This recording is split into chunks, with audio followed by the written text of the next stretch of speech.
Hi friends, আমি SK sign sir তোমাদের একটি কবিতা নিয়ে আলোচনা করতে চলে এসেছি। আফ্রিকা, রবীন্দ্রনাথ ঠাকুরের লেখা আফ্রিকা কবিতাটি আলোচনা করতে চলে এসেছি। যেমন তোমরা জানো, রবীন্দ্রনাথ ঠাকুর বাংলা সাহিত্যের সবচেয়ে বড় মাপের কবি, বড় মানের কবি। এমন কোনো ক্ষেত্র নেই যেখানে তিনি লেখেননি। সে উপন্যাস থেকে শুরু করে ছোট গল্প, কবিতা, প্রবন্ধ, নাটক, সমস্ত ক্ষেত্রেই তার অবাধ বিচরণ।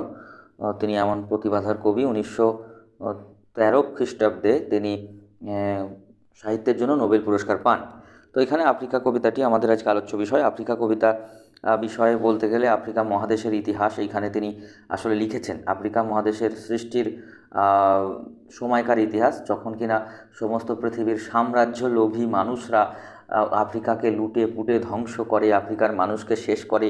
সাম্রাজ্যবাদী অমানবিক নিষ্ঠুর ইতিহাস আফ্রিকার সঙ্গে যেটা ঘটে, সেটাই জন্য কবি, মানবিক কবি, তিনি ব্যথা পেয়েছেন। আফ্রিকা এবং আফ্রিকার মানুষদের প্রতি যে নিষ্ঠুরতা, যে দুর্ব্যবহার করেছে সারা পৃথিবীর সাম্রাজ্যবাদী দেশেরা, যেমন যুক্তরাষ্ট্র, ফ্রান্স, জার্মানি, ইতালি, আরও এরকম গোটা সাতেক শক্তিধর দেশ আফ্রিকাকে লুট করে, আফ্রিকাকে ধ্বংস করে, আফ্রিকার মানুষকে হত্যা করে।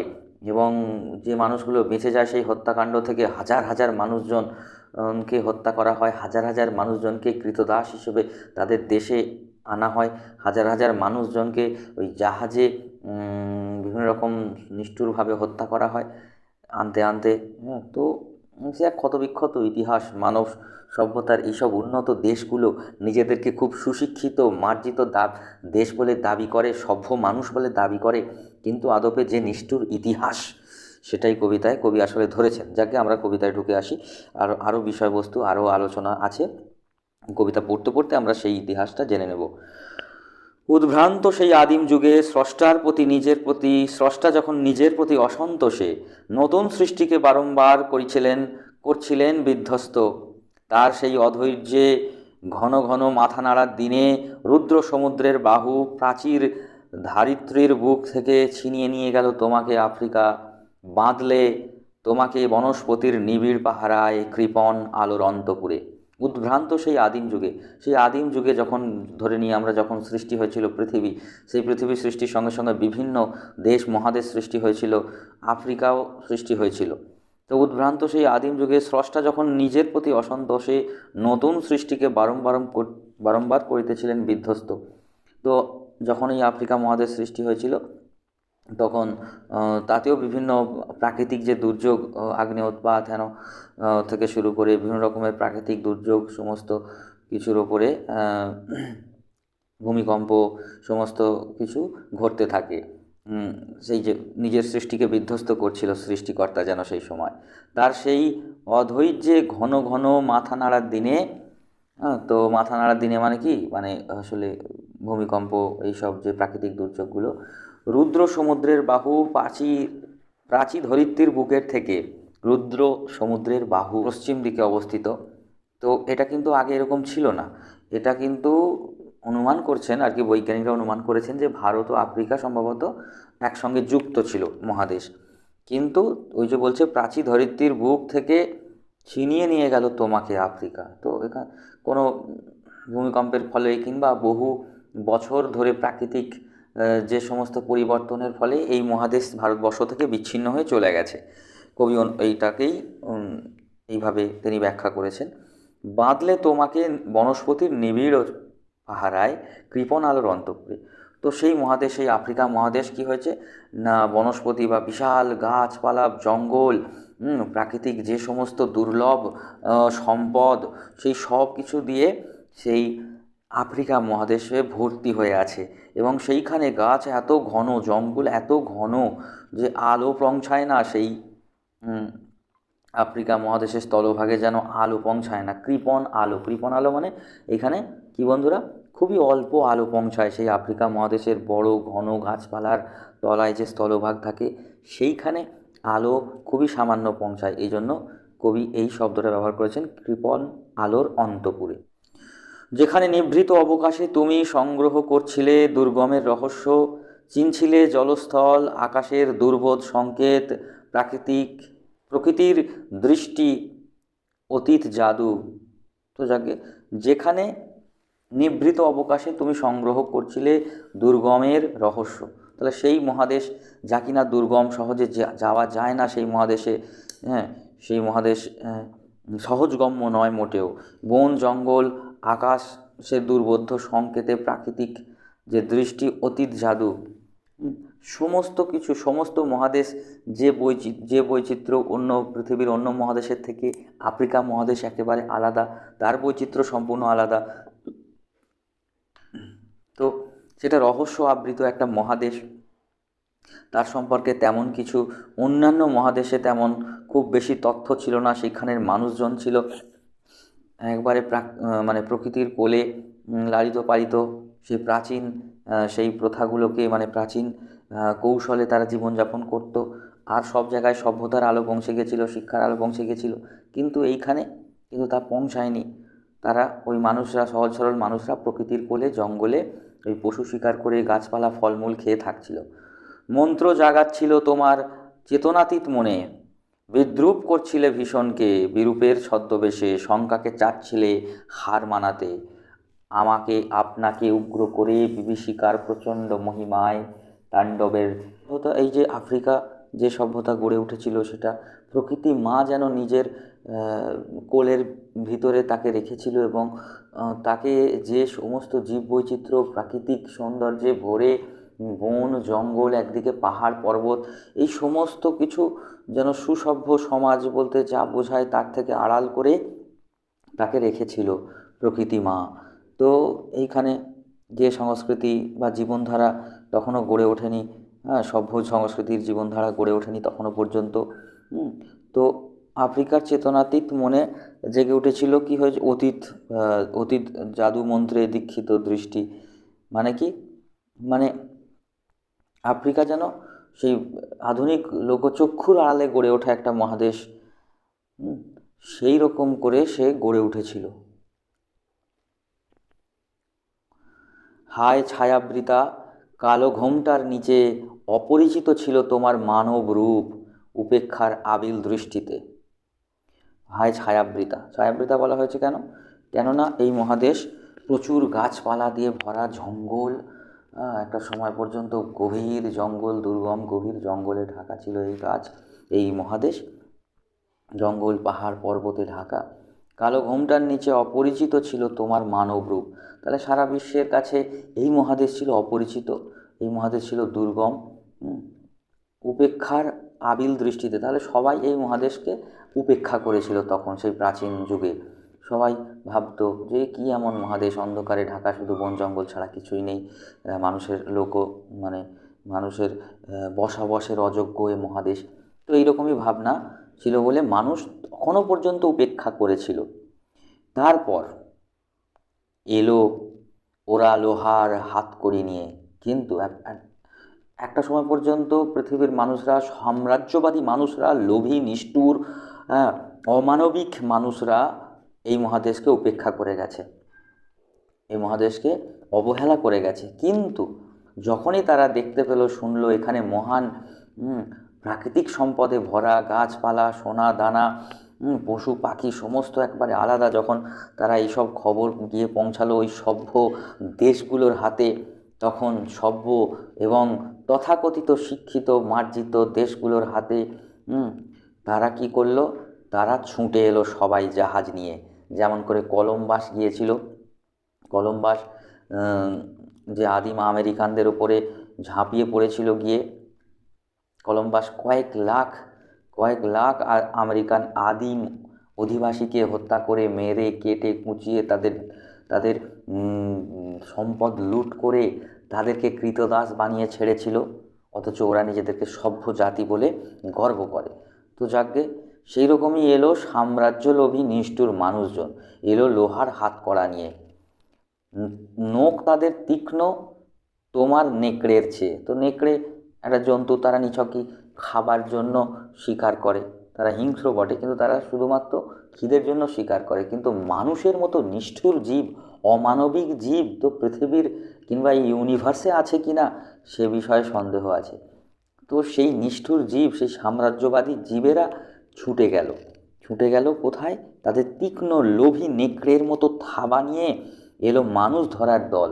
তো সেই সব মানুষরা গিয়ে ওই আদিম, যাদেরকে তথাকথিত অসভ্য মানুষ বলা হচ্ছে, যারা প্রকৃতির কোলে লালিত পালিত সহজ মানুষ, ফুল ফল খেয়ে পশু শিকার করে নিজেদের একটা সংস্কৃতির মধ্যে বড় হচ্ছিল, ভালোবাসায় পরিমণ্ডলে ছিল গাছপালার সাথে, সেই মানুষগুলোকে এলো ওরা ধরে নিয়ে গেল ওই সভ্য সাম্রাজ্যবাদী যুক্তরাষ্ট্র, ফ্রান্স, আমেরিকা, ইতালি, এই সব দেশগুলো, যারা গর্বে যারা অন্ধ তোমার সূর্যহারা অরণ্যের চেয়ে।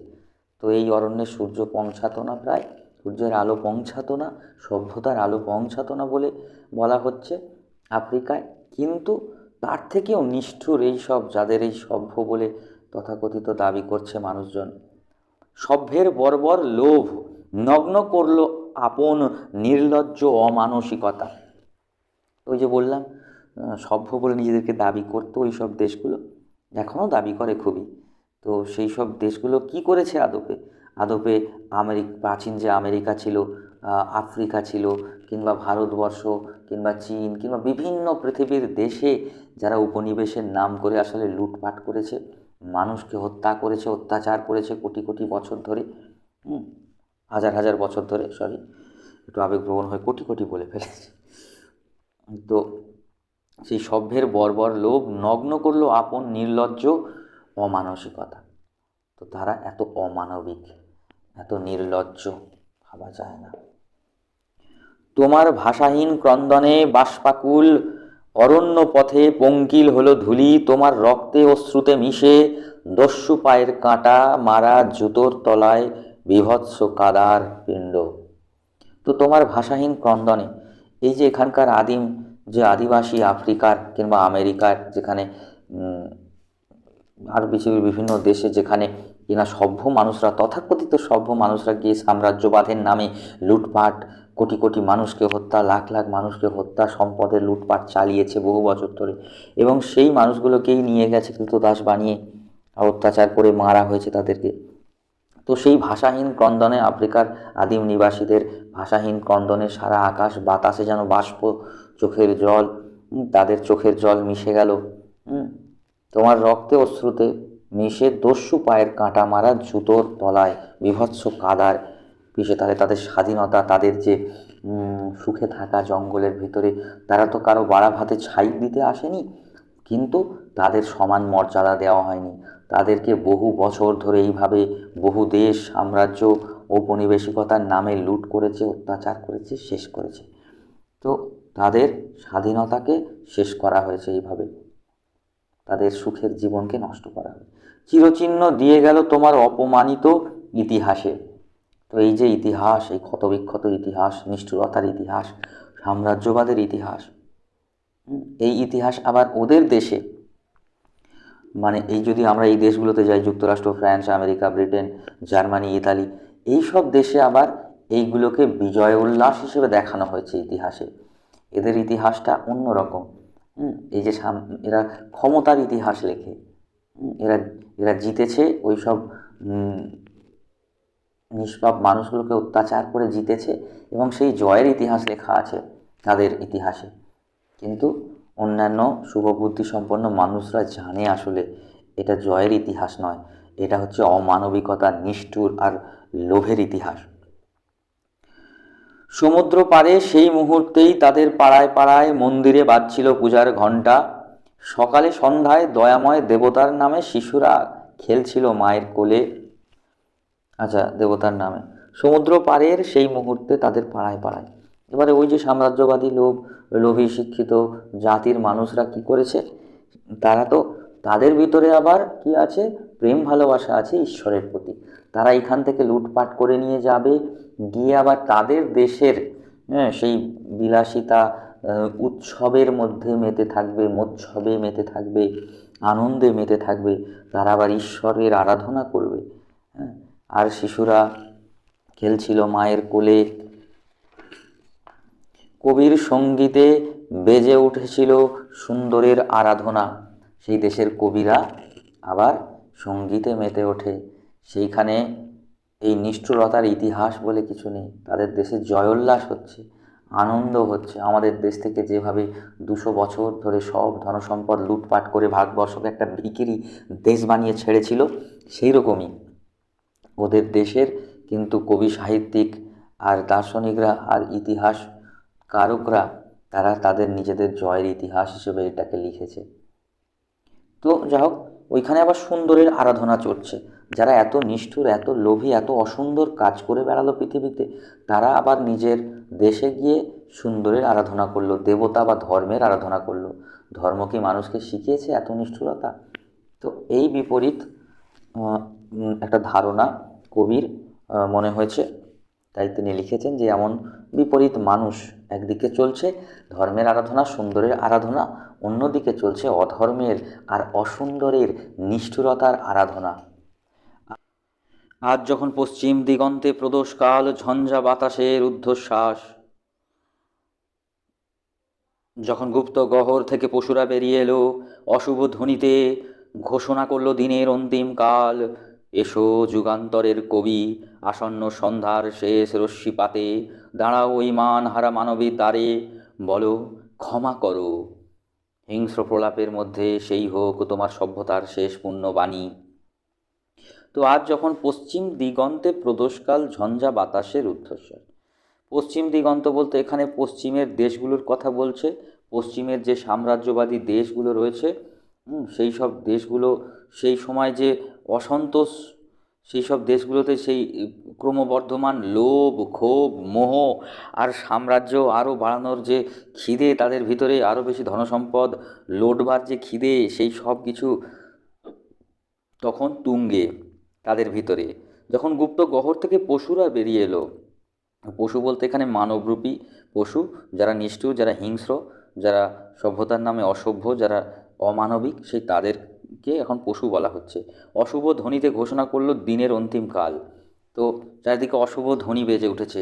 সেই সময় সবেমাত্র প্রথম বিশ্বযুদ্ধ শেষ হয়েছে, তার বীভৎসতা এখনও মানুষের মুখ চোখ থেকে যায়নি। আবার দ্বিতীয় বিশ্বযুদ্ধের দামামা বেজে উঠেছে। ওই সব সাম্রাজ্য লোভী, ওই যুক্তরাষ্ট্র, ফ্রান্স, জার্মানি, ইতালি, এইসব দেশগুলির যে ভয়ানক ক্ষোভ, তারা নিজেদের মধ্যে অস্ত্র বাড়িয়ে যাচ্ছে, একে অপরের বিরুদ্ধে একটা যুদ্ধের বাতাবরণ তৈরি হচ্ছে ক্রমাগত। সেই সময় কবি কি বলছেন? সেই সময় কবি, এসো যুগান্তরের কবি, এই যুগান্তরের কবি শব্দটার ব্যাখ্যা কোথাও কোনো বইয়ে আছে বলে আমার মনে হয় না। তো যুগান্তরের কবি এখানে বলছে যুগ আন্তর, মানে এক যুগ থেকে অন্য যুগ পেরিয়ে যেতে পারে কোন কবি? তিনি নিশ্চয়ই ভগবান। তো সেই ভগবানের কাছে কবি প্রার্থনা করছেন আসন্ন সন্ধ্যার শেষ রশ্মিপাতে যেন ভগবান এসে দাঁড়ান। কাদের কাছে দাঁড়ান? ওই মানহারা মানবীর দ্বারে।